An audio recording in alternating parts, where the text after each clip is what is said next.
दी है तो जीने का हुनर भी देना। ज़िंदगी दी है तो जीने का हुनर भी देना। पाँव बक्से हैं तोहफे के सफ़र भी देना। गुफ्तगू गुफ्तगू तूने सिखाई है। गुफ्तगू तूने सिखाई है मैं गूंगी थी। गुफ्तगू तूने सिखाई है मैं गूंगी थी। अब मैं बोलूँगी तो बातों में असर भी देना। अब मैं बोलूँगी तो बातों में असर भी देना। जी हाँ दोस्तों, नमस्कार, सत श्री अकाल, आदाब। मेरा नाम आयशा सैफ़ी है और मैं मास कम्युनिकेशन की स्टूडेंट हूँ। दोस्तों, ज़िंदगी में हर छोटी छोटी चीज़ हमें बहुत कुछ सिखा जाती है। जैसे कि दोस्तों सभी जानते हैं कि पूरे देश में कोरोना वायरस की वजह से लॉकडाउन लगा हुआ है। इस लॉकडाउन के चलते हमने वो सारी एक्टिविटीज़ की हैं जो शायद हमने कभी की ना हो, क्योंकि इतना समय नहीं होता था और ऑफिस, कॉलेज, स्कूल जाते आते हम कभी उन चीज़ों को करीब से जानने की कोशिश ही ना कर पाए। लेकिन दोस्तों, इस लॉकडाउन ने हमें बहुत कुछ सिखाया है। दोस्तों, इस लॉकडाउन के चलते मैंने भी बहुत कुछ सीखा, जैसे पशु पक्षियों से प्यार करना सीखा, प्रकृति की सुंदरता को करीब से जाना और भी प्रकृति के बारे में बहुत कुछ सीखा, क्योंकि मैंने इतनी फुर्सत के साथ कभी प्रकृति को ना निहारा था, ना कभी इसे जानने की कोशिश की थी। तो दोस्तों, इस लॉकडाउन के चलते जो प्रकृति के बारे में मैंने जाना, जो सीखा, वो आपके साथ साझा करना चाहती हूँ। कुदरत। जी हाँ दोस्तों, कुदरत दुनिया का सबसे नायाब तोहफा होती है। कुदरती खूबसूरती में हर किसी का खो जाने का मन करता है, तो दूसरी तरफ इससे मिलने वाले कई फ़ायदों को लेकर प्रकृति के लिए तरह तरह के अच्छे विचार मन में आते हैं। प्रकृति हमें खुशी एवं स्वस्थ जीवन जीने के लिए एक खूबसूरत और शांत पर्यावरण उपलब्ध करवाती है।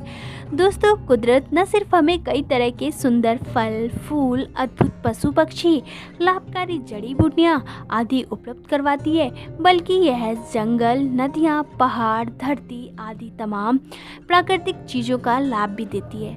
दोस्तों, आज हम मनुष्य लगातार ऐसी गतिविधियों में शामिल होते जा रहे हैं ना, जिससे हमारी प्रकृति खतरे में है।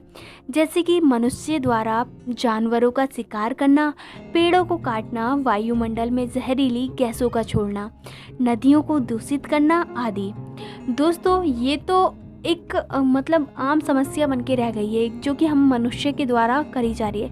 लेकिन आज के समय में जो सबसे गंभीर समस्या है ना, जिससे पूरी दुनिया जूझ रही है, वो है ग्लोबल वार्मिंग। दोस्तों, ग्लोबल वार्मिंग की वजह से हमारे पर्यावरण पर सीधा प्रभाव पड़ता है, जैसे ग्लेशियरों का पिघलना, समुद्र का जल स्तर बढ़ना और तेज गति से जलवायु का परिवर्तन। लेकिन दोस्तों, इस लॉकडाउन के चलते ना, आपने भी देखा होगा, मैंने भी देखा है, मैं तो आजकल बस यही देख रही हूँ कि प्रकृति को और से और अच्छे से अच्छे, बेहतर से बेहतर तरीके से जान सकूँ। मुझे पता नहीं, इस लॉकडाउन के चलते प्रकृति से बहुत ज़्यादा प्यार हो गया है। शायद पहले कभी इतना समय नहीं मिला था जिससे कि मैं प्रकृति को अच्छे से जान पाती, लेकिन ये समय मिला है तो मैंने ये जाना है। तो दोस्तों, आपने भी देखा होगा कि इस लॉकडाउन के चलते हमारा पर्यावरण कितना साफ़ और सुथरा हो गया है। दोस्तों, वो तो अच्छा है कि ये वायरस हवा में नहीं फैलता, वरना तो सांस लेना भी कितना मुश्किल होता।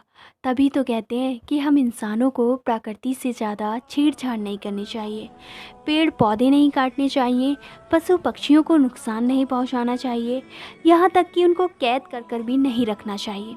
खैर, कोई नहीं, शायद ये सब बातें अब खुद कैद होने से समझ आ गई हूँ, और अब समझ आ ही गई हैं तो याद रहे कि अब ना पक्षी कैद होने पाए, ना कोई पक्षी कैद होने पाए, ना किसी जानवर को नुकसान पहुँचाएं, ना किसी जानवर को नुकसान पहुँचाएं। प्रकृति हरी भरी लहराए, एक एक की बजाय क्यों ना दो दो पेड़ लगाएं, एक एक की बजाय क्यों ना दो दो पेड़ लगाएं। जी हाँ दोस्तों, आप सभी और मैं, जैसे कि कभी अब हमारा बर्थडे होता है या फिर हमें कभी पेड़ लगाना होता है, तो हम एक एक पौधा लगा के छोड़ देते हैं। लेकिन अब जब हमारी प्रकृति इतनी इस लॉकडाउन के चलते इतनी साफ़ और सुथरी हो गई है, तो क्यों ना और भी साफ़ सुथरा बनाया जाए। तो अब एक एक की बजाय क्यों ना हम दो दो पेड़ लगाएं।